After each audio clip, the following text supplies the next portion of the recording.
¿Qué tal? ¿Cómo les va? Qué gusto encontrarnos una vez más en la pantalla de Urbana TV haciendo desde el barrio su noticiero. El comienzo, como es habitual en estos meses, con el repaso de los datos estadísticos del contagio y la cantidad de fallecimientos en nuestro país en el marco del COVID-19. Los números de contagio tienden a bajar, eso es la información que uno puede mirar el lado positivo, el vaso medio lleno.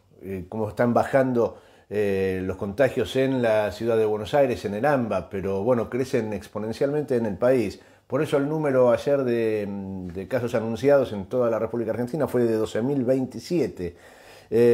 Ya son 652.000 los habitantes de este país que han sufrido o están en estos momentos contagiados de coronavirus.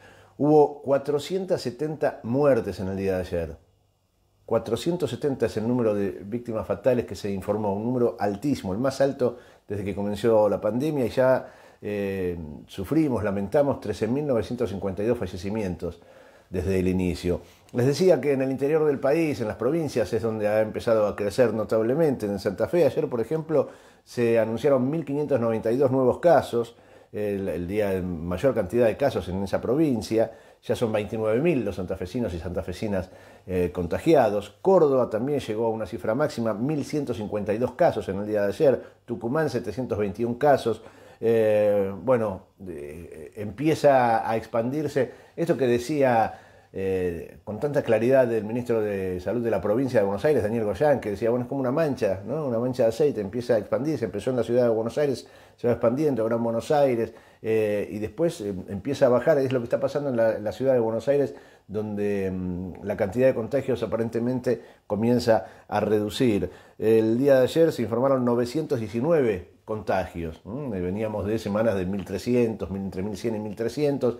El día lunes se habían informado un número muy bajo que tenía que ver con el fin de semana, pero bueno, ayer 900 casos, ya son 211.400 los contagios en la ciudad de Buenos Aires. Ayer se informaron 64 fallecimientos, también una cifra muy alta de fallecidos en la ciudad de Buenos Aires, y un número total de 4.100. Esos son los números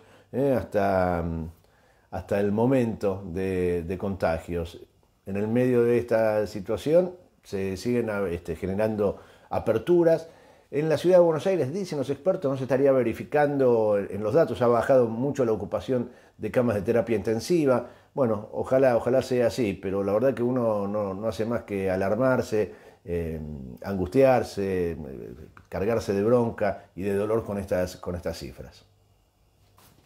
Bueno, cambiando de tema, algo que seguramente vamos a desarrollar más extensamente mañana, porque es una noticia que apareció en la mañana de hoy, llegando al mediodía, una denuncia de la interventora de la Agencia Federal de Investigaciones, Cristina Camaño, quien encontró documentación que señala que durante el macrismo, Gustavo Arriba, Silvia Magdalani, el expresidente Mauricio Macri, hicieron un verdadero desastre con los organismos de inteligencia.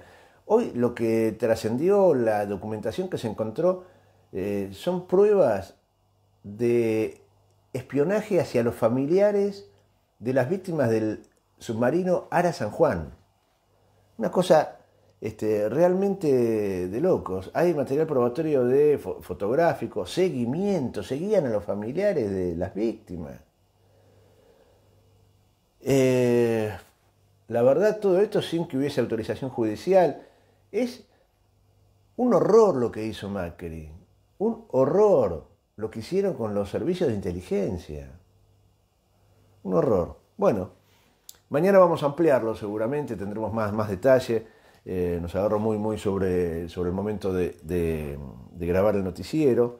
Cambiando de tema, les cuento que se viene gestando un acto, una convocatoria por parte del Frente de Todos, en realidad convocada inicialmente por la Confederación General del Trabajo. Lo hablaron con el presidente Alberto Fernández, la intención de hacer un acto el 17 de octubre, porque son tantas las muestras, tantas las provocaciones por parte de la derecha, del macrismo, las campañas todos los días. Hoy también están haciendo otra movilización, pequeñas, que después son ampliamente reproducidas. Son poca gente que se moviliza, algunas pocas miles de personas, que claro, llenan de autos la zona del Obelisco, 3-4 cuadras de autos, movilizaciones a las cuales deben concurrir 10.000 personas, 15.000 personas, 20.000, póngale, qué sé yo, no sé, movilizaciones significativas, pero absolutamente escasas en la comparación de lo que es la capacidad de movilización del movimiento obrero o de los sectores populares que históricamente han quedado demostradas. Bueno, como sigue esta ¿no?, intención de desgastar al gobierno, de desestabilizar a través de distintas estrategias, una de ellas las de las movilizaciones, desde el movimiento obrero, desde las organizaciones sociales y políticas que adhieren al Frente de Todos, se ha puesto en marcha la idea de realizar un acto el día 17 de octubre, un acto conmemorativo del ascenso, de la entronización indiscutida del general Perón como líder popular, a partir de lo que fue esa gesta popular justamente para rescatarlo de su prisión en la isla Martín García. La cuestión es que desde la CGT han hablado con el presidente, la idea está estudiándose, se está terminando de definir qué características tendrá ese encuentro. Hay muchas dudas respecto a cómo realizarlo a partir de lo que son los cuidados necesarios. en el marco de la pandemia, hacerlo con responsabilidad, así que se está hablando de algunas ideas mixtas, en algunos lugares presencial, con presencias, en otras a distancia, un acto central en la CGT donde esté el presidente, está invitado el presidente, habrá que ver si acepta concurrir, algunos dirigentes sindicales, algunos diputados, algunos intendentes, y después concentraciones en distintas plazas del país, y todo eso transmitido por medios electrónicos. Veremos qué es lo que sucede, lo que está claro es que la decisión, veremos cómo se implementa finalmente, no es sencillo, es mucho más fácil decir, bueno, marcha todos a Plaza de Mayo, pero bueno, sería un acto de mucha irresponsabilidad en el marco de la pandemia, por más que uno tenga tantas ganas, ¿no? Y escucha a la gente decir, bueno, hay que salir, vamos a las plazas, no puede ser, lo que está pasando, la actitud que tiene la oposición, pero bueno, hay que actuar con responsabilidad, eso es lo que dice la dirigencia del Frente de Todos, así que están diseñando el mecanismo, pero lo que está definido es que el 17 de octubre va a haber un acto y seguramente va a ser contundente, se encontrará la forma para que quede bien claro el respaldo del cual goza el presidente de la Nación, la vicepresidenta de la Nación, este proyecto político que ganó las elecciones hace 9 meses, ¿no? Y ganó con mucha holgura, con mucha presencia, con mucha diferencia electoral, con mucha diferencia de votos, mucha diferencia de votos. Ustedes acuérdense que Macri ganó con el 1% las elecciones en el año 2015. Y todas las barbaridades que hizo Mauricio Macri, habiendo ganado con el 1% de los votos de diferencia. Acá hubo una diferencia de más de 8 puntos, se ganó en primera vuelta, sin embargo parece que la oposición está empeñada en desconocer que hay una fuerza política que ganó las elecciones. Y todas las campañas que vienen haciendo, todas las manifestaciones verbales que vienen realizando, todas las actitudes que están teniendo en el Congreso de la Nación, en los medios hegemónicos de comunicación, todo eso va generando un caldo de cultivo con el cual pretenden desestabilizar al gobierno. Yo no tengo duda que esto es así, por eso lo digo y lo afirmo con tanta contundencia. Y si uno ve cómo se van repartiendo los actores que van llegando a distintos lugares del poder, en distintos organismos internacionales inclusive, y cuál es el discurso que empiezan a volcar algunos dirigentes de la derecha en la Argentina, y uno analiza lo que ha pasado en el continente en los últimos años, hay que tener mucho cuidado, prestar mucha atención, porque es gente que no tiene límites, es gente que no tiene límites. Hoy mismo, sin ir más lejos, el diario Clarín, en su portal electrónico, publicó una foto de Jorge Rafael Videla, el genocida Jorge Rafael Videla, abrazado a la Copa del Mundo, y bajo un título, el tratamiento de una nota periodística, la gloria, dice, la gloria durante la dictadura, ¿no? Entonces juega con las palabras, uno ve gloria a la dictadura, parece como está presentado el título, son muy nefastos, han hecho mucho daño en la Argentina, al pueblo argentino, y están dispuestos a seguir haciéndolo. ¿Cómo le va a mi compañero y amigo Cacho Napoli, que nos trae lo que sucedió ayer con Alberto Fernández, el presidente de la Nación, que estuvo por primera vez en la Asamblea Anual de las Naciones Unidas? Contanos, Cachito, ¿qué pasó ahí? Buen día, Milcíades, buen día a los compañeros y a los vecinos del barrio Padre Carlos Mujica. Hoy, 23 de septiembre, vamos a dar comienzo una vez más desde el barrio, este noticiero que hacemos con tanto gusto y desde hace ya 6 temporadas.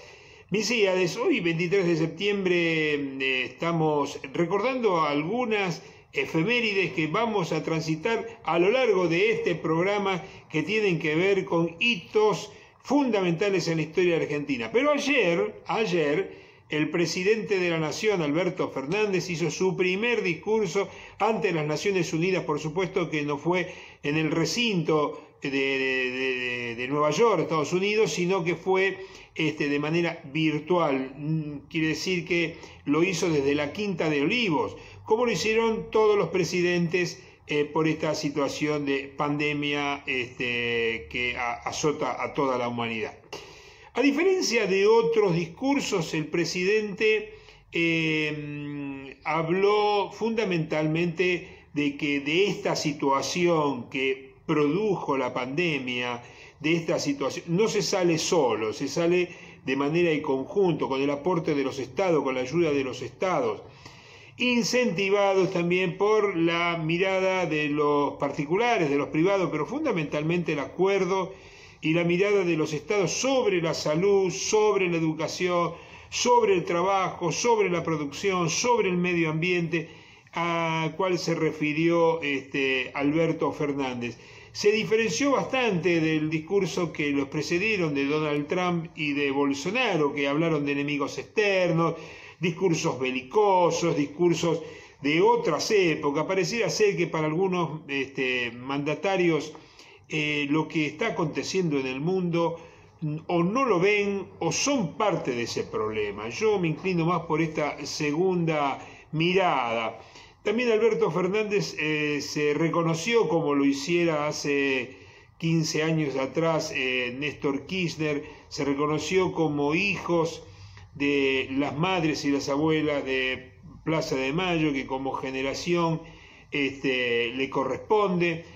Habló de tender puentes, reivindicó las palabras del Papa argentino Jorge Bergoglio, Francisco.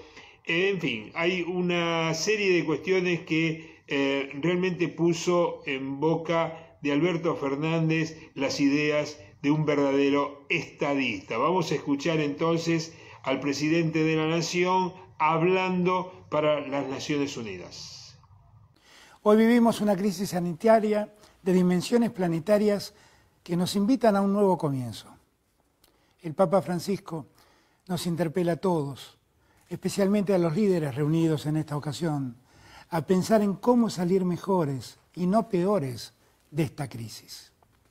Inspirado en su prédica y en su ejemplo, vengo a ratificar un llamamiento al mundo entero a recrear un multilateralismo basado en nuestra solidaridad. No es tiempo de globalizar la indiferencia, sino de globalizar la solidaridad en múltiples dimensiones. Este espíritu solidario es el que mi gobierno ha priorizado desde su llegada, porque de la pandemia, al igual que de la pobreza, nadie se salva solo. Es por eso que desde los primeros momentos de la pandemia, la Argentina priorizó la salvaguarda de la vida y el cuidado de los más vulnerables, implementando una serie de medidas de emergencia que permitieron evitar el colapso del sistema de salud y mitigar las consecuencias inmediatas de la pandemia. En este mismo espíritu de solidaridad nosotros sostenemos que la vacuna que se produzca para prevenir la enfermedad que hoy padecemos tiene que ser un bien público global, accesible a todas las naciones de una manera equitativa. En este tormentoso contexto global, el endeudamiento externo, tóxico e irresponsable, con fines especulativos, constituye otra ola de atraso y desarrollo. La Argentina logró sellar un importante acuerdo con casi la totalidad de los acreedores externos privados, convirtiéndose en uno de los países en enfrentar el desafío de afrontar la reestructuración de la deuda en el marco de la pandemia. El apoyo de la comunidad internacional, que incluye a varios países aquí presentes, como el sector privado, la sociedad civil y la comunidad académica internacional, ha sido clave para recuperar la sostenibilidad de la deuda pública. Las negociaciones con el Fondo Monetario Internacional vamos a encararlas de la misma manera, de forma responsable, siendo respetuosos de los compromisos contraídos, pero evitando al mismo tiempo poner en riesgo las condiciones que permitan la reactivación económica y la construcción de un sendero de desarrollo inclusive y sostenible. A 26 años del atentado a la sede de la AMIA, quiero continuar la política iniciada en este ámbito en el año 2003 y continuada posteriormente, y requerir a las autoridades de la República Islámica de Irán que cooperen con las autoridades judiciales argentinas para avanzar en la investigación de dicho atentado. También solicitamos a la comunidad internacional cumplimentar las solicitudes contenidas en las cédulas rojas de Interpol ante la eventual presencia de un imputado en sus territorios, algo que la Argentina jamás dejó de reclamar. Para terminar, quiero reafirmar los legítimos e imprescriptibles derechos de soberanía de la República Argentina sobre las Islas Malvinas, Georgias del Sur, Sandwich del Sur y los espacios marítimos circundantes, los cuales forman parte integrante del territorio nacional de Argentina, y que se encuentran ocupados ilegalmente por el Reino Unido desde hace ya más de 187 años. El Reino Unido persiste en su actitud de desoír el llamado a reanudar las negociaciones respecto de la disputa territorial y ha agravado la controversia por los llamados a la explotación ilegal y unilateral de los recursos naturales renovables y no renovables en el área, acción contraria a la resolución 31/49 de esta Asamblea. También insiste con la injustificada y desmedida presencia militar en las islas, que no hace más que traer tensión a una región caracterizada por ser una zona de paz y cooperación internacional. Hemos solicitado al señor secretario general que renueve sus esfuerzos en la misión de buenos oficios que le fuera encomendada por esta organización. Confiamos en que esta misión pueda ser de gran asistencia para que podamos dar cumplimiento a lo dispuesto por la comunidad internacional. Ahí lo veíamos, lo escuchábamos al presidente Alberto Fernández hablando de Naciones Unidas. Muy interesante el discurso, el enfoque que le dio a su discurso el presidente de la Nación. Pero en el mismo día de ayer también participó de una actividad muy importante que se llevó a cabo en la localidad de Cañuelas, la localidad bonaerense de Cañuelas. Ahí el presidente anunció una línea de crédito, lanzó una línea de crédito para la compra de electrodomésticos de alta eficiencia energética, y que son de producción nacional, ¿sí? O sea, un estímulo a la producción nacional y las facilidades para comprar, para que uno pueda adquirir esos productos. La visita que realizó al complejo industrial Visuar, ahí en Cañuelas, anuncia la propuesta de un financiamiento para que 1000 pequeñas, medianas y grandes empresas puedan acceder a créditos también con tasas que van del 24%, hasta el 24%, créditos para los usuarios, para los consumidores de hasta 36 cuotas, con 15% de interés. Bueno, en resumidas cuentas, los electrodomésticos que están incluidos en ese plan para los consumidores hay 35 modelos diferentes de heladeras, 22 modelos diferentes de lavarropas, cocinas a gas, calefones a gas, termotanques a gas, termotanques eléctricos, lavavajillas, así se dice, lavavajillas. Ventiladores. Bueno, los préstamos van a tener, esos préstamos personales para adquirir esos bienes, van a tener una tasa del 15% de interés y se van a poder devolver hasta en 36 meses, en 3 años. También se podrá solicitar créditos de hasta 100.000 pesos para la adquisición de esos bienes. Hay que tener tarjeta del Banco Nación, la tarjeta nativa del Banco Nación. El que no la tenga, quienes no sean usuarios del banco pueden utilizarla, pueden solicitarla y acceden a la misma de manera gratuita a través de la web del sitio de internet del banco. Y también anunció el presidente los créditos para empresas, ¿no? Préstamos para inversión productiva de 10.000 millones de pesos, 10.000 millones de pesos en 2 tramos de 5.000 millones de pesos cada uno.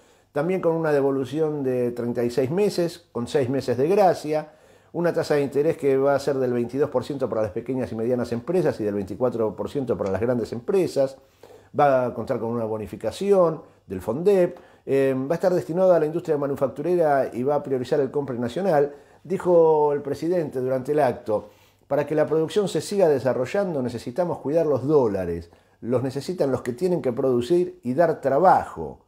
También agregó, solo tenemos 2 objetivos que cumplir, generar más producción y generar más trabajo, y esa será nuestra victoria. Es necesario que todos entendamos dónde estamos parados y que estamos viviendo un tiempo de transición hacia el tiempo de instalación de parques industriales de trabajo para la gente y de producción.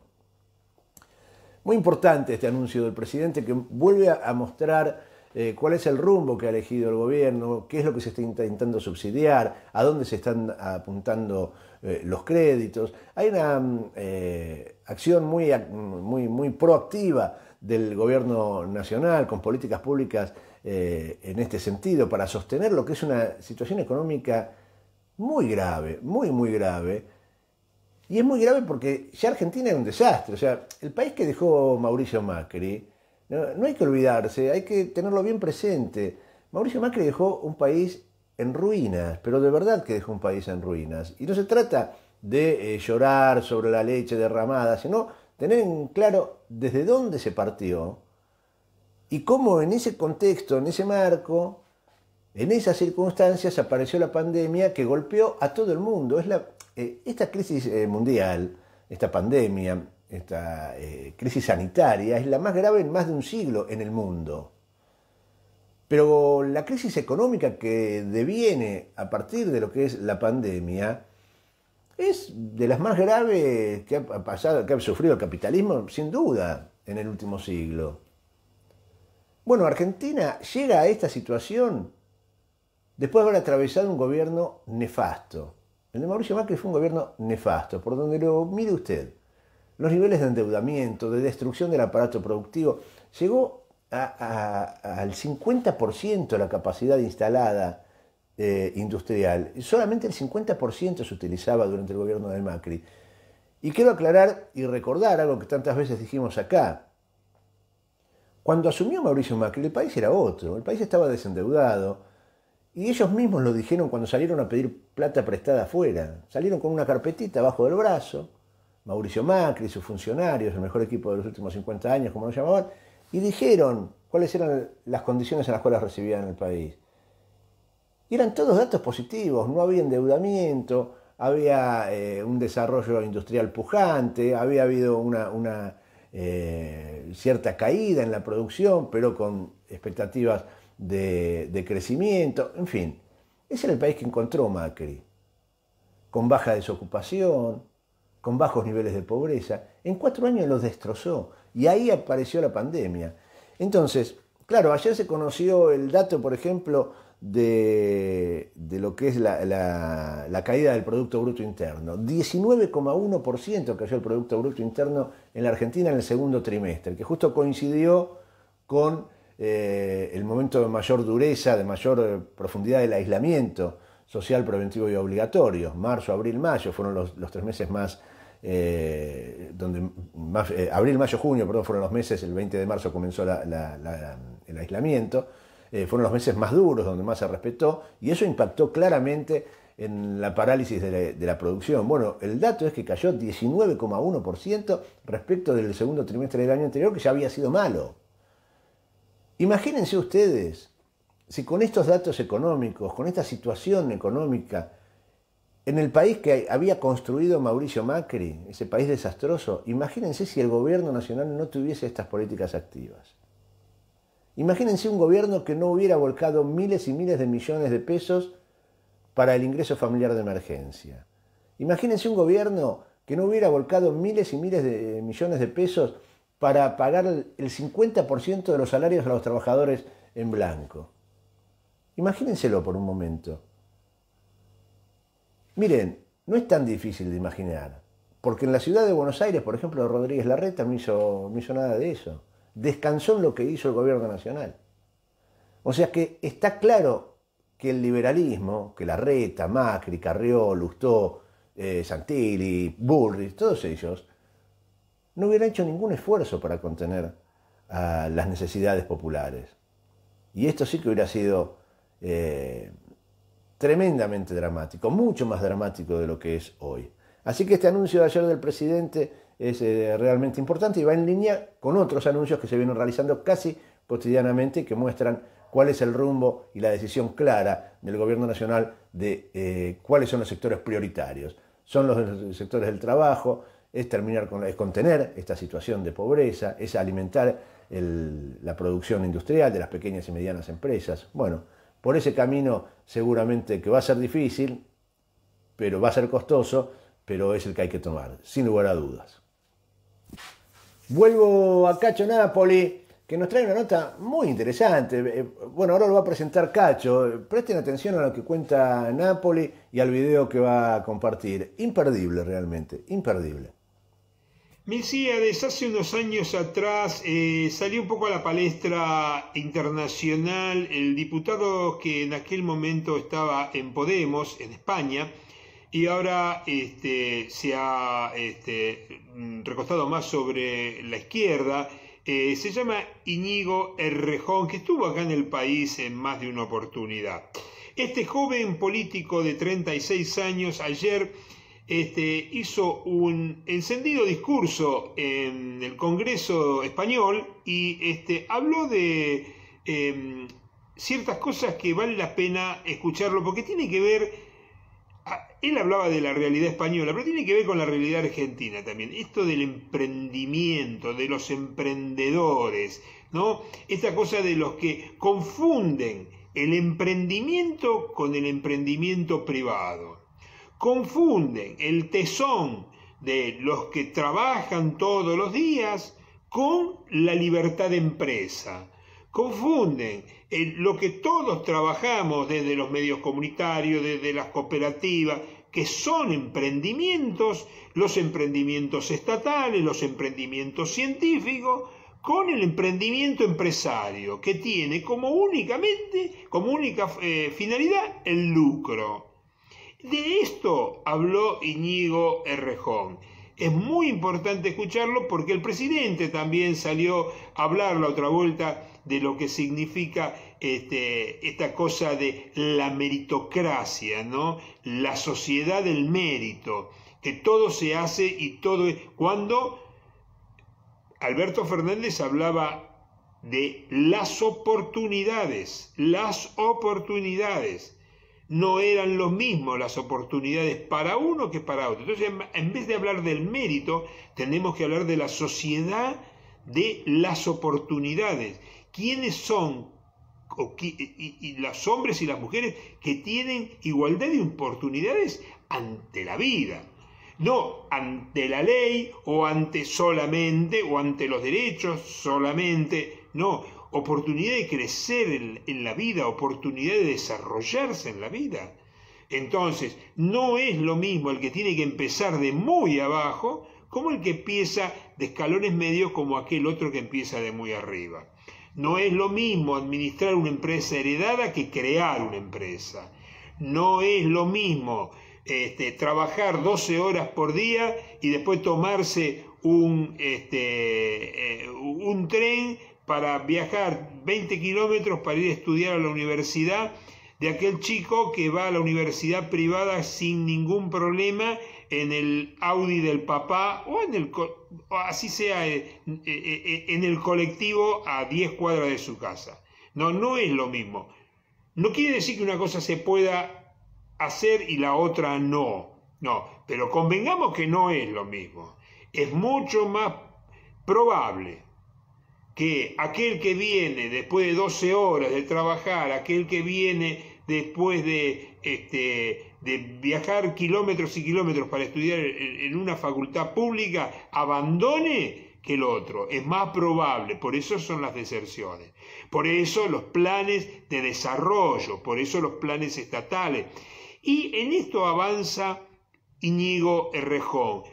¿Cuáles son las cosas que uno cree que fueron de emprendimiento privado y resulta que no habían sido de emprendimiento privado? Fueron de emprendimiento estatal, con dineros públicos, que después los privados hicieron negocios con eso. Pero la base de la investigación, el invento, por decirlo de alguna manera, vino de parte de los aportes que lo hicieron los científicos que fueron pagados por los estados. Escuchemos a Íñigo Errejón, diputado español. Miren, esto que tengo aquí, que lo tenemos todos porque nos lo dan en el Congreso, es un iPhone. Pregunta del Grupo Parlamentario Plural sobre el plan fiscal COVID-19 o impuestos para hacer frente a las consecuencias económicas y sociales de la pandemia.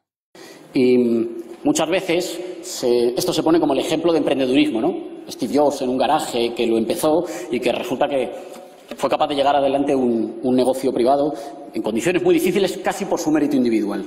Íñigo Errejón, Más País. La economista de Londres, Mariana Mazzucato, se pone a estudiar de dónde vienen la mayor parte de las aplicaciones y de los desarrollos tecnológicos incorporados al iPhone. Y resulta que la pantalla multitáctil se desarrolló en la Universidad de Delaware con dinero público de la Fundación Nacional para la Ciencia. Internet es un proyecto que arranca con financiación pública del Departamento de Defensa, el HTTP del Laboratorio Europeo CERN en Ginebra, el GPS también con inversión pública del Departamento de Defensa. Las baterías de ion litio lo inicia la investigación pública del Departamento de Energía. Se ha convertido en una especie de tópico cuñado cada vez que alguien dice que defiende ideas de redistribución y de Estado fuerte, decir, pues entonces tan rojo no será si tienes un iPhone.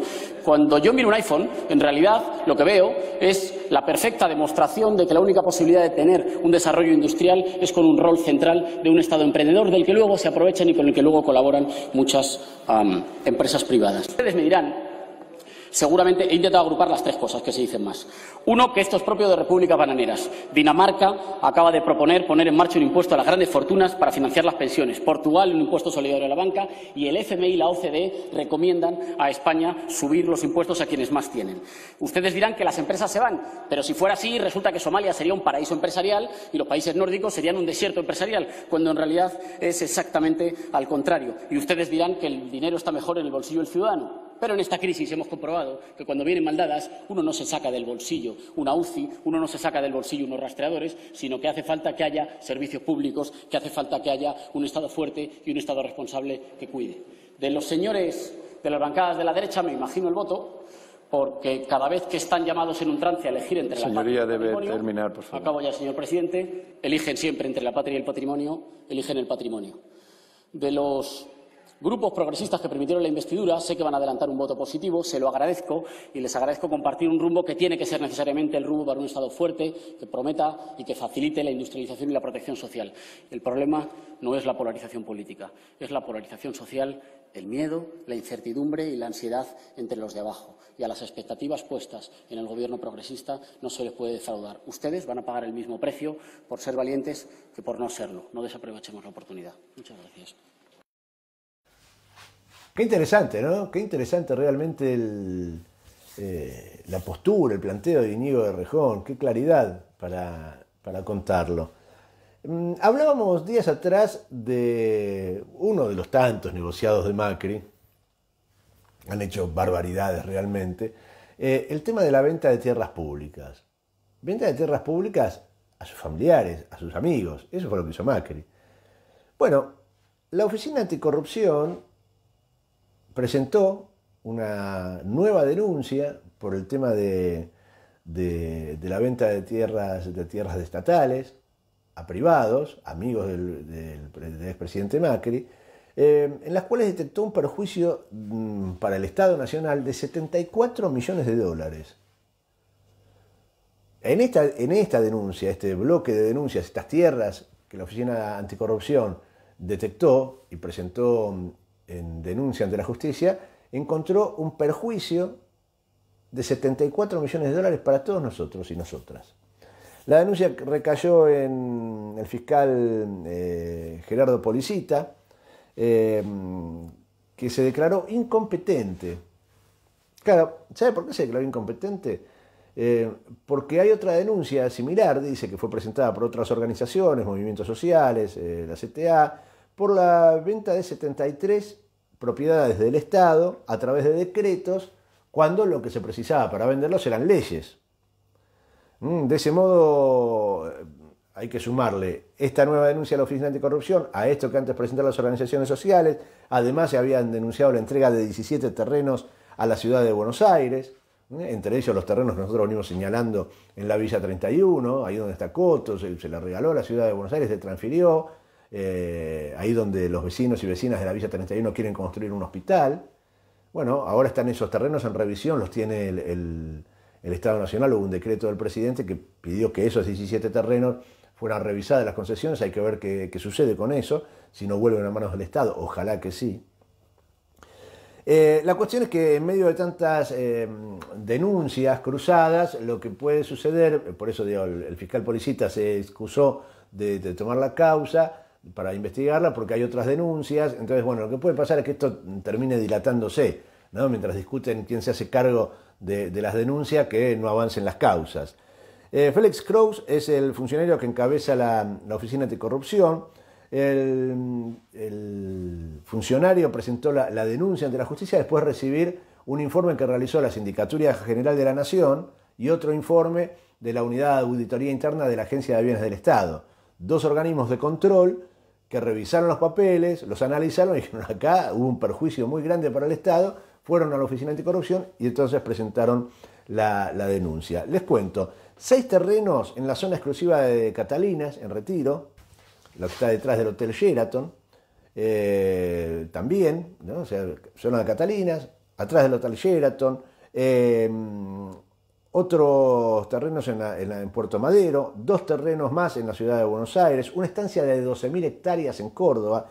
Todo eso aparece en este negociado que hizo Mauricio Macri. ¿Cómo fue esto? ¿Cómo se llevó adelante? Bueno, hubo 15 grupos empresarios que se mostraron interesados en comprar esos terrenos. Pero cuando salen a subasta esos terrenos, entre estos 15 grupos, ¿saben qué hicieron? Se repartieron de 1 o 2 por terreno la participación en esas subastas. ¿Qué pasó entonces? Bueno, que no hubo puja. Cuando uno va a una subasta, a un remate, dice quién da más, quién da más, quién da más. Eso no pasó, se pusieron de acuerdo estos 15 grupos empresarios. Entonces, bueno, se pusieron de acuerdo antes, dijeron sí, estamos todos interesados, pero después no se presentaron a competir. Dijeron, mira, yo quiero este, yo quiero aquel, bien, fenómeno. Entonces, el gobierno de Mauricio Macri dijo, bueno, pusimos un precio bajo para estimular que se presentaran a la subasta, sabiendo que después se iba a obtener más precio. Mentira. Mentira, no hubo. Hay un caso de uno de los terrenos que salió a subasta 40 millones.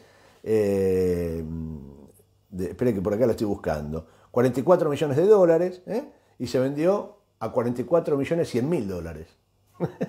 ¿Sí? Claro, por supuesto salía muchísimo más, ¿no? Esto lo hicieron todo el tiempo. Fíjense que entre estos 15 grupos interesados, todos los que participaron eran amigos, socios o familiares de Mauricio Macri. Un delincuente. Cuando yo le digo una banda de saqueadores profesionales, se lo digo por estas cosas. Los precios que consiguieron fueron entre un 15 y un 25% más baratos que los valores que tenían, ¿no? Los valores fijados por el Tribunal de Casación, que ya es bajo, ¿no? El valor que fija el Tribunal de Casación es bajo. Este lo pagaron entre un 15 y un 25% más barato todavía. Nicolás Caputo, por ejemplo, fue uno de los que se quedó con uno de los terrenos, con más de uno de los terrenos. El dueño de la estancia donde descansa Mauricio Macri cuando se va al sur, a la Villa Langostura. El predio ese de Manuela Pedraza y Arribeños en la ciudad de Buenos Aires. Bueno, ¿qué más tengo? A ver, la sociedad, después, bueno, la madre de Macri, en fin, tengo tantos, no quiero aburrirlos, pero son varios, todos estos terrenos quedaron en manos de amigos o familiares de Mauricio Macri, ¿no? Investigaciones con papeles, con datos. Claro, la cuestión es qué va a pasar con esto, ¿no? Porque si el fiscal se excusó, si después está el juez Ercolini, que tiene la otra causa, y a su vez está el juez Martínez de Giorgi en otra causa más, que está investigando 73 terrenos en todo el país sin autorización del Congreso, el tema es que se traban estas investigaciones en los pasillos judiciales y no avanzan. Aparte de la cuestión de este fraude, esta estafa con inmobiliaria, recuerden ustedes que el mismo método, la misma metodología se utilizó en otras causas, era una práctica habitual de Mauricio Macri para robarnos la plata a todos nosotros. Nadie le dice a Macri, te robaste un PBI, se robó mucho más, pero no sé si un PBI, se robaron una cantidad de guita monstruosa. Acuérdense, los peajes, el tema de los peajes, donde también fueron beneficiarios el grupo Macri, el expresidente de Real Madrid, que era socio de Mauricio Macri, se les dieron 449 millones de dólares a ellos de una indemnización que no les correspondía. La inventaron, ¿se acuerdan? ¿No? Pidieron, nos debe el Estado 1.000 millones, no, bueno, 1.000 millones no le vamos a pagar. Le damos 450. y no existía esa deuda. Bueno, el caso de los parques eólicos, donde estaban comprometidos Mauricio Macri y algunos jugadores, exjugadores de Boca Juniors, se acordarán ustedes. Las rutas aéreas, allá lejos y hace tiempo, cuando entregaron y regalaron las rutas aéreas, también para el grupo Macri o para Mario Quintana, el amigo y funcionario. Bueno, fíjense lo de Córdoba. Esta es una de las denuncias que presenta la Oficina Anticorrupción. Se vendieron y se pusieron a la venta 12.000 hectáreas. 12.000 hectáreas del Estado Nacional se ponen a la venta. La Federación Agraria de ahí, de la provincia, estaba reclamando que eso fuera dividido, que se hicieran 51 lotes más pequeños, 51 lotes y que fueran entregados o vendidos o subastados entre pequeños y medianos productores para, de ese modo, generar más fuente de trabajo y evitar la concentración. Bueno, no pasó eso. Se lanzó a subasta y se impuso el grupo de la idea de los grupos de grandes capitales, y la que termina ganando esa subasta es el grupo económico de la mamá de Mauricio Macri. Bueno, como si esto fuera poco, esa subasta se financió con plata del Banco Nación. El Banco Nación le dio al grupo Macri, donde también tenía intereses el ex titular de AVE, bueno, le dio plata al Banco Nación para que participara en esa subasta. Un escándalo de lo que han hecho durante el macrismo y que esperemos poder castigarlos. Esperemos poder castigarlos alguna vez. Vuelvo a Cacho Napoli, que nos trae información de lo que pasó ayer en el Congreso de la Nación con la presentación del ministro de Economía, Martín Guzmán, que fue a defender el proyecto de presupuesto. Contanos, Cacho, por favor. Ayer el ministro de Economía de la Nación, Martín Guzmán, como corresponde, se hizo presente se reunió a los diputados oficialistas con la presencia del presidente de la Cámara de Diputados, Sergio Massa, e hizo entrega del proyecto de ley que contempla el presupuesto nacional 2021 y habló de la importancia que tiene este presupuesto, que va a ser el presupuesto de la pospandemia, que tiene como eje fundamental el despegue de la economía a partir de los acuerdos que se llevaron a cabo con los acreedores extranjeros. En este sentido, Martín Guzmán tiene puestas todas las esperanzas en que el camino que está llevando adelante el gobierno nacional tiende a fortalecer fundamentalmente el emprendimiento del trabajo, la cantidad de circulación y de movilidad social a partir de una economía que empiece a moverse. Los proyectos de expansión de la economía, que prevé por arriba del 5% para el año que viene y un 30% de inflación. Pero vamos a escucharlo directamente al ministro del ministro de Economía de la Nación, el señor Martín Guzmán. Lo vemos. El presupuesto es la herramienta más importante para la política pública, la ley de leyes, y hoy lo que estamos haciendo es presentar lo que consideramos el ancla del esquema integral macroeconómico de transición entre el lugar en el que hoy se encuentra la economía argentina y el lugar al que queremos llevar a la economía argentina. Necesitamos fortalecer las reservas internacionales, ¿sí? Y el esquema macroeconómico de transición apunta justamente como uno de sus objetivos a poder fortalecer las reservas internacionales. El presupuesto 2021 tiene como base dos principios. El principio número uno es que no hay estabilización macroeconómica que sea posible si no hay una recuperación de la actividad económica. Y en un contexto de recesión como el que estamos viviendo, esto requiere de que el Estado juegue un rol activo, central, en impulsar políticas en pos de la recuperación, en políticas que generen más dinamismo en la demanda agregada y que le genere condiciones al sector privado de más confianza en que va a haber demanda por aquello que pueden producir. el Estado y el sector privado de la mano en un proceso de recuperación en el cual el Estado juega un rol central impulsando la recuperación, entendiendo al mismo tiempo que la sostenibilidad fiscal es una condición necesaria para una economía tranquila.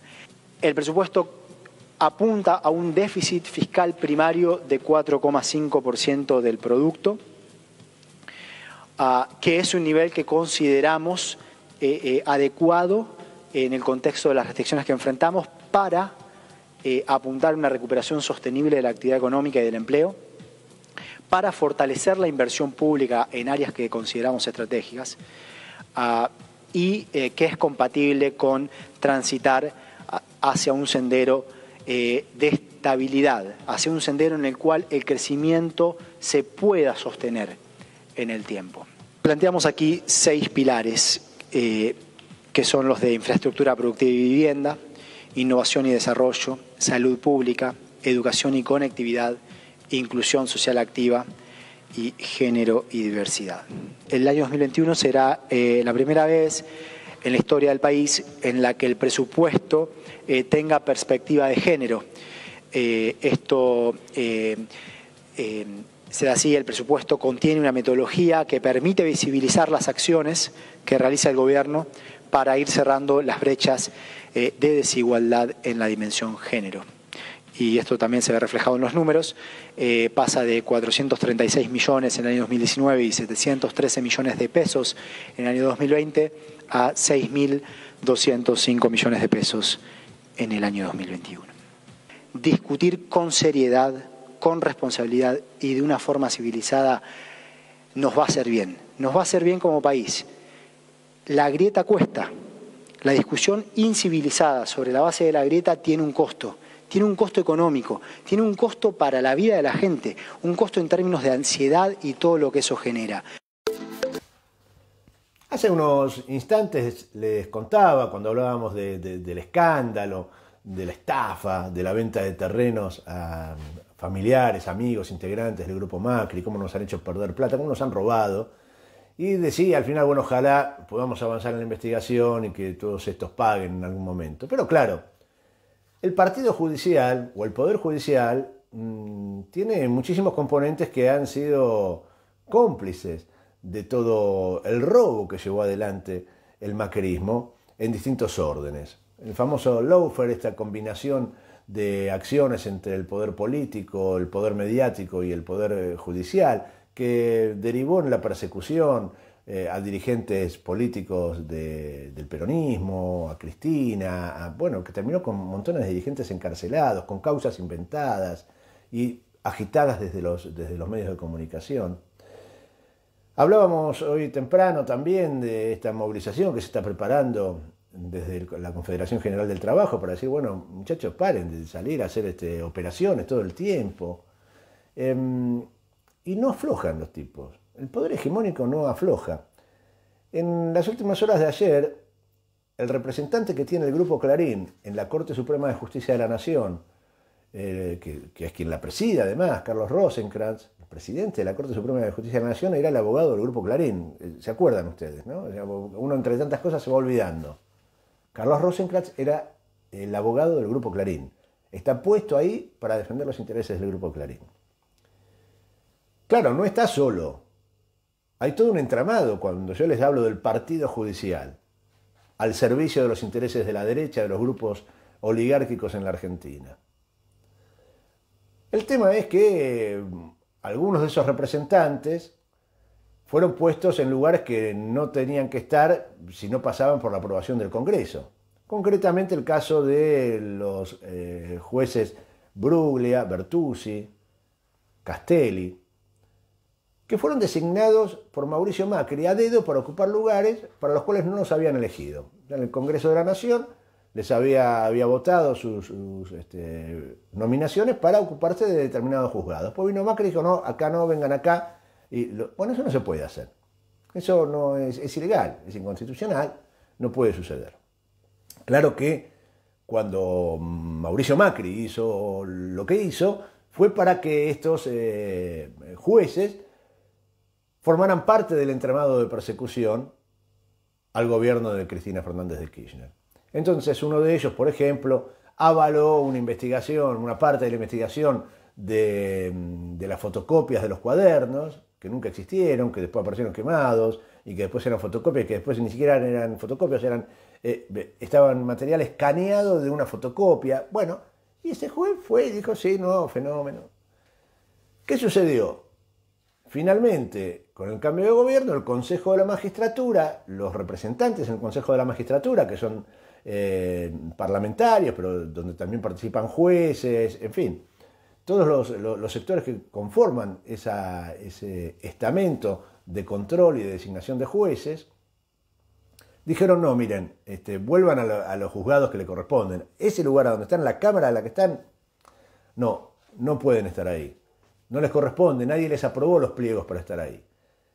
Bueno, se ha desatado toda una campaña a partir de esa decisión. Los jueces se atrincheraron, dijeron no nos vamos a ir, vienen por todo, quieren que no investiguemos a Cristina, esto lo expulsa a la senadora. Nada de eso, los jueces son camaristas, no pueden investigar, en la Cámara lo que se hace son revisar decisiones tomadas en otros niveles del Poder Judicial, pero bueno, allá van, armando historias, inventando cosas y generando ruido. Y le dan máquina a la gente, desde el diario Clarín, La Nación, TN, ¿no? Toda la red de medios que tienen imponente, y allá sale la gente, acá no hay justicia, ¿no? Salen algunos pocos. Hoy mismo están convocando a una marcha de antorchas al Palacio de Tribunales. ¿Qué querrán? ¿Prenderle fuego? No sé qué querrán hacer. El tema es que ayer Carlos Rosenkrantz, estos jueces pidieron un per saltum, dijeron, bueno, que decida la Corte Suprema si esto está bien o está mal. Ya hubo varias instancias judiciales,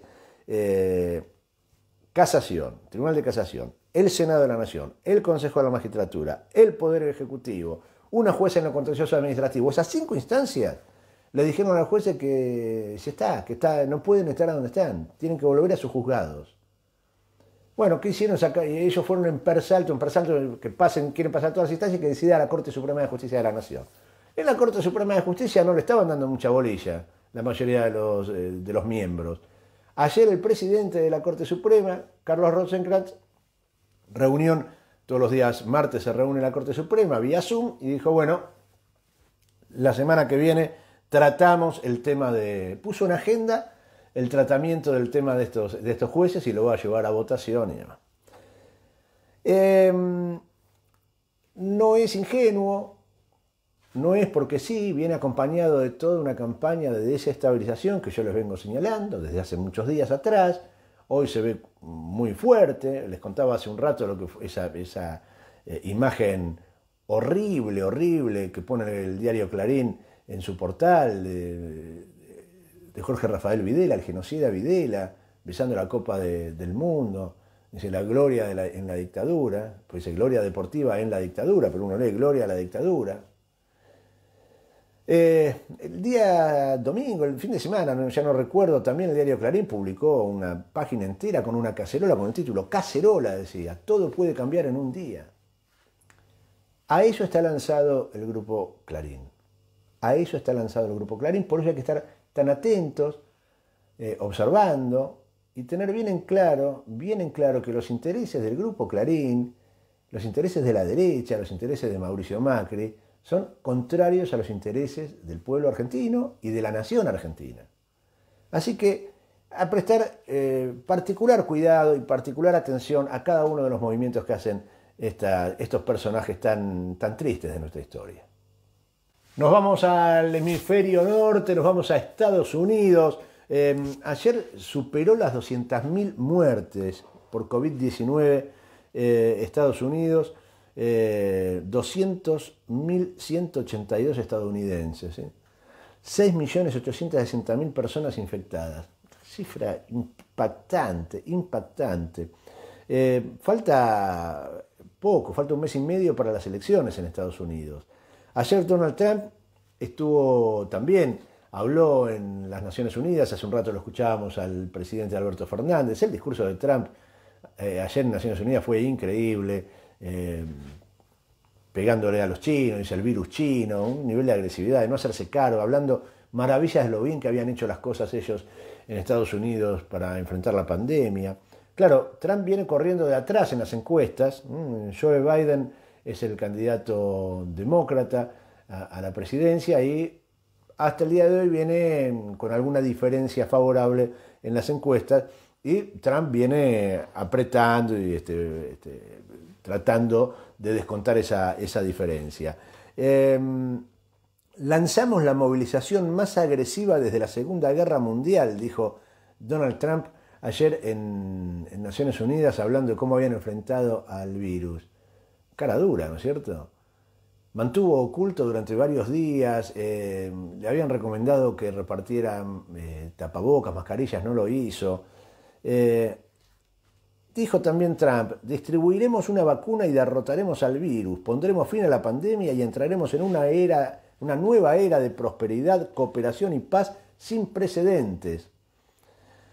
Apenas afecta a casi nadie ese virus. Afecta a los ancianos, a los que tienen problemas cardíacos y a otros. Es de locos, ¿no? O sea, el mismo día en el cual superaban ese número que yo les decía de 200.000 muertos. 200.000 muertos. Y el tipo dice, bueno, no afecta a nadie. No afecta a nadie. Por otro lado, el candidato del Partido Demócrata, Joe Biden, dijo, Estados Unidos ha pagado un precio más alto que cualquier otro país del mundo a causa de las mentiras y la incompetencia de Donald Trump. Bueno, veremos qué es lo que sucede finalmente en un mes y medio. Se abren momentos electorales, estamos siguiendo muy de cerca y muy atentos qué es lo que pasa con Bolivia, que eso nos interesa particularmente. Sigue habiendo movilizaciones, Lucho Arce está recorriendo el país, es muy importante a las bolivianas y los bolivianos en el país, en Argentina, en la ciudad de Buenos Aires, estar movilizados, atentos, hablando, ir a votar el día que haya que votar. Es muy, muy importante lo que está en juego en Bolivia en las elecciones del 18 de octubre. Pero vuelvo a Cacho Napoli porque hoy, 23 de septiembre, es un día en el cual se conmemoran momentos importantes de nuestra historia. Contanos de qué se trata, Cacho. Misíades, hoy 23 de septiembre recordamos dos hitos fundamentales en la historia argentina. Vamos a decir el primero, el más cercano en el tiempo, pero ya hace 47 años el general Juan Domingo Perón accedía por tercera vez a la presidencia de la Nación. Lo hacía en un acto eleccionario el 23 de septiembre de 1973, como decimos, en un momento muy difícil para la Argentina, y ganó las elecciones por el 62% de los votos, un hecho que nunca más se repitió en la Argentina, que en un proceso de esa envergadura un presidente ganara por el 62% de la ciudadanía. También vamos a recordar hoy 23 de septiembre, lo vamos a recordar con un video muy emotivo, muy lindo, que se promulgaba la ley 13010 que consagra el voto femenino. Ustedes saben que las mujeres argentinas lucharon durante muchísimos años, en aquel entonces más de 70 años, para que la mujer pueda acceder, como lo establecía la ley Sáenz Peña, al voto universal, secreto y obligatorio, que permitía solamente el voto a los varones. A partir de 1947 y después de una promesa electoral que fue el único partido que llevó como, en aquel entonces, que llevó como en su plataforma que iba a promover una ley para que las mujeres puedan votar, lo logró a partir de 1947 y se promulgó con la firma del presidente Perón en aquel momento, luego de que había pasado por el Congreso, y le entrega a Evita, en un acto, le entrega a Evita, lo vamos a ver en un video, le entrega la ley firmada y ella dice: recibo en este momento de parte del presidente de la Nación el voto, bueno, la ley que consagra, todo esto que lo vamos a ver ahora, pero este hito fundamental en la historia argentina, que convirtió todos los 23 de septiembre en el Día Nacional de los Derechos Políticos de las Mujeres Argentinas. Así que bueno, vamos a celebrarlo este día, esta primavera, recordando que hace 73 años atrás, de esta manera se consagraba y se promulgaba la Ley 13010, que establecía el voto universal y obligatorio para todas las mujeres argentinas. Parece un domingo más para la mayoría de las argentinas. Sin embargo, es un día histórico.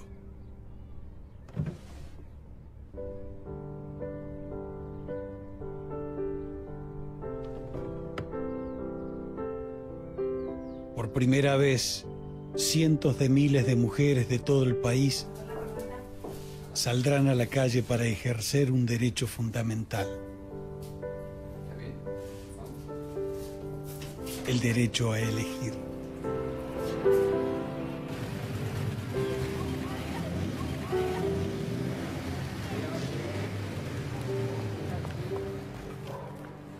Una conquista que llevó más de medio siglo de lucha y que es el primer paso hacia la igualdad total de derechos entre los varones y las mujeres.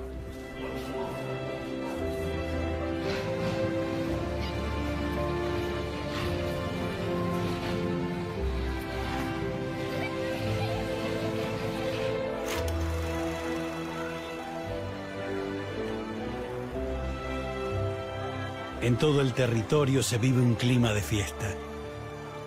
El cuarto oscuro se llena de un perfume fresco y renovador.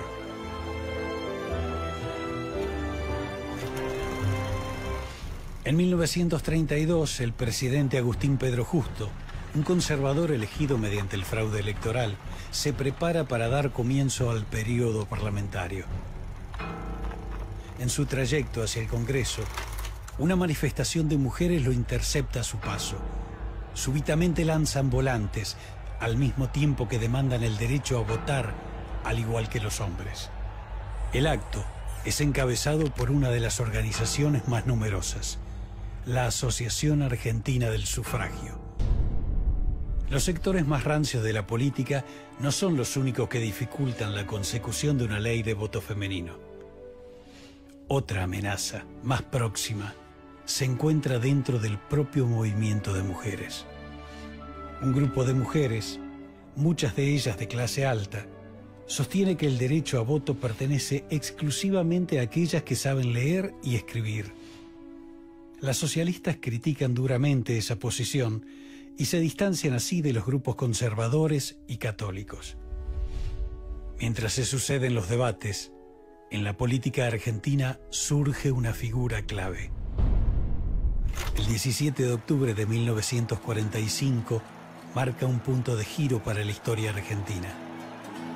Una multitud colma las calles de Buenos Aires para exigir la liberación de Juan Domingo Perón. Aquel día nace el peronismo y miles de mujeres participan activamente. Se encargan de organizar las movilizaciones en apoyo a su líder. El 8 de febrero de 1946, más de 20.000 mujeres universitarias colman las instalaciones del Luna Park, encabezadas por la docente y activista política Aide Frizzi de Longoni. En esa misma reunión está presente una persona clave para el futuro de los derechos femeninos: Eva Duarte. En su primer mensaje al Congreso, luego de su asunción, el presidente cumple con su palabra y se pronuncia a favor del voto femenino. En su programa de gobierno, llamado Plan Quinquenal, Perón incluye el proyecto de ley. Con el apoyo del Poder Ejecutivo y un Parlamento sin la presencia de los antiguos políticos conservadores, la sanción de la ley es solo cuestión de tiempo. El proyecto avanza hasta diputados donde pasa un tiempo prolongado en consideración de las distintas comisiones. En los primeros meses de 1947, el Poder Ejecutivo realiza una campaña a favor de los derechos políticos de la mujer, conducida por Eva Perón. El éxito de este emprendimiento sitúa a la primera dama como símbolo de la lucha femenina. El 3 de septiembre comienza el tratamiento en la Cámara de Diputados. Afuera, una multitud de 50.000 mujeres aguarda con gran expectativa. Pero inesperadamente, un conflicto con el radicalismo impide que se trate la ley. Esta traba no desalienta a las mujeres y el 9 de septiembre se inicia nuevamente el tratamiento del proyecto. En esa jornada, Eva Perón se hace presente en las galerías de la Cámara de Diputados. En los sucesivos discursos se resalta el rol que desempeñó la mujer el 17 de octubre y las incansables luchas de los grupos feministas. Algunos diputados conservadores, como Reinaldo Pastor de San Luis, presentan resistencia y objetan el proyecto de ley en nombre de la unidad familiar. Fuera del recinto, son muchas las mujeres que esperan. Sostienen férreamente banderas y grandes retratos de Juan Perón y Evita. En sus ojos está escrita la esperanza. Falta muy poco para que una conquista que demandó más de medio siglo de lucha se haga realidad. El 23 de septiembre de 1947, miles de hombres y mujeres se encuentran en la Plaza de Mayo. Fueron convocadas por la CGT y aguardan para celebrar una importante noticia. De pronto, el presidente y su mujer se hacen presentes en el balcón de la Casa Rosada y toda la Plaza de Mayo se suma en un riguroso silencio. El presidente le entrega a Eva el texto de la Ley 13.010, que concede un derecho hasta entonces inexistente: el voto femenino. La primera dama se dirige a los presentes. Recibo en este instante de manos del Gobierno de la Nación la ley que consagra nuestros derechos cívicos, y la recibo ante vosotras con la certeza de que lo hago en nombre y representación de todas las mujeres argentinas, sintiendo jubilosamente que me tiemblan las manos al contacto del laurel que proclama la victoria.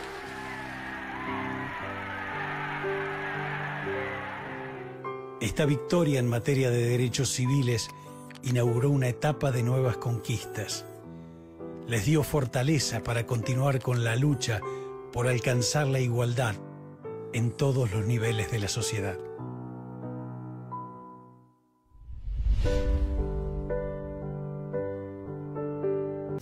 Una buena noticia que viene de la provincia de Buenos Aires es la que habla de la decisión que se tomó respecto de la ocupación de los terrenos en Guernica. Saben ustedes que estaba prevista para el día de hoy el desalojo, la orden de desalojo que había sido firmada por un juez en la provincia de Buenos Aires y que decía que a partir de la mañana de hoy tenía que comenzar el desalojo de las más de 2.000 familias que están en esos terrenos en esa localidad bonaerense. Bueno, finalmente ayer se logró postergar una semana esa medida. Intervino fuerte el gobierno de la provincia de Buenos Aires, el ministro de Asuntos Sociales, Andrés El Cuervo Larroque.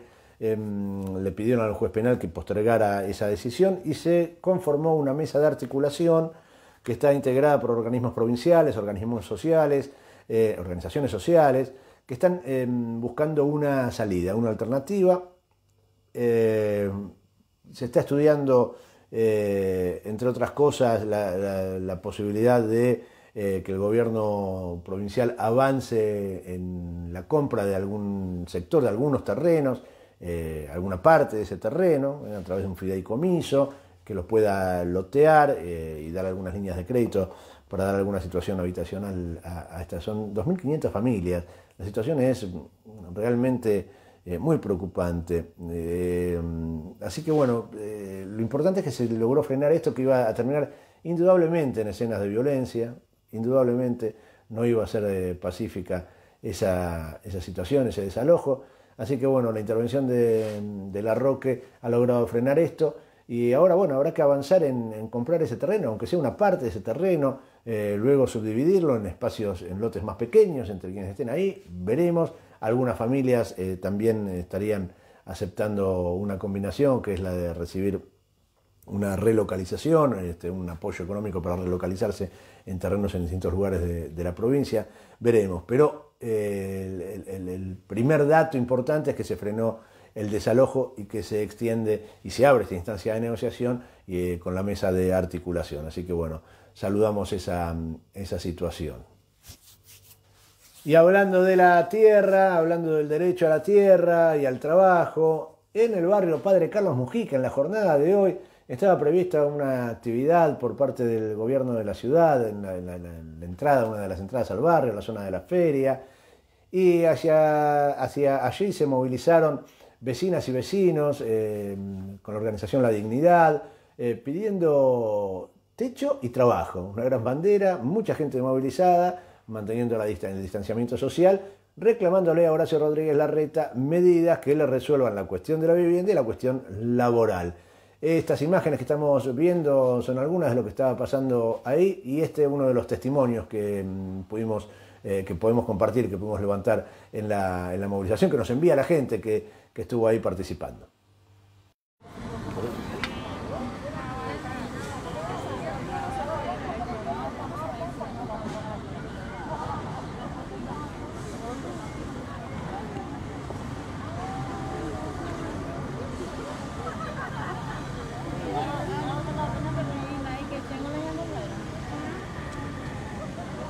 Acá estamos cortando por tierra, techo y trabajo.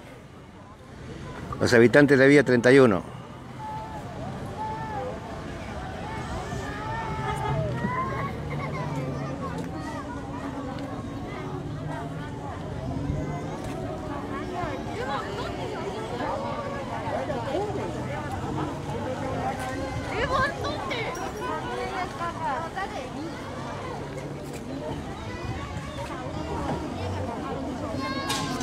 Mucha gente, mucha gente.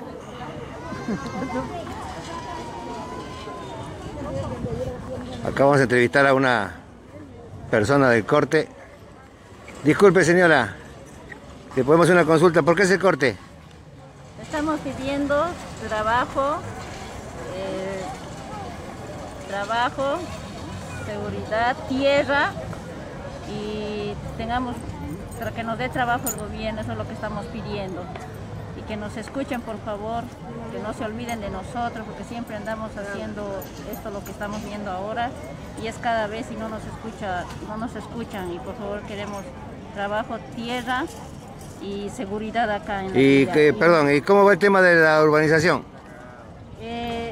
Todo se paralizó, no hay nada, está mal en peor acá. Bueno, muchas gracias, es muy amable. Muy bien, ya en el final les cuento que en el barrio, a instancias del Comité de Crisis del barrio Padre Carlos Mujica, en una articulación muy importante de trabajo que se ha dado con el Ente Nacional de Comunicaciones, se está haciendo un relevamiento entre vecinas y vecinos para ver quiénes tienen necesidad de acceder a la tarjeta telefónica que el organismo nacional, el Ente Nacional de Comunicaciones, ENACOM, está entregando en barrios populares. Son tarjetas telefónicas con una precarga para la realización de tareas escolares. Ese es el objetivo, está destinada a ese fin. Y entonces desde el Comité de Crisis se está llevando adelante la tarea de relevamiento y de preinscripción para luego alcanzarle al ENACOM e intentar resolver este tema. Nosotros ponemos ahí en imágenes, se ha creado un grupo a través de WhatsApp en el cual hay que enviar los datos personales. Si ustedes están en algunos de los tantos grupos que hay en el barrio y les circula esta información, sepan que se trata de esto, ¿sí? Es el relevamiento que se está haciendo. Hay que ver, hay una capacidad limitada, por supuesto, no es que hay para todo el mundo, hay una capacidad limitada de entrega, pero la voluntad del Gobierno Nacional a través de ENACOM de darle respuesta a esa necesidad urgente para muchas chicas y chicos de nuestro barrio vinculado al tema educativo. Con esto llego al final de una nueva emisión de Desde el Barrio, agradeciéndoles como siempre su compañía e invitándolas e invitándolos a que mañana volvamos a encontrarnos, siempre por la pantalla de Urbana TV, el primer canal villero de la patria. Muchas gracias, que tengan una linda y buena jornada.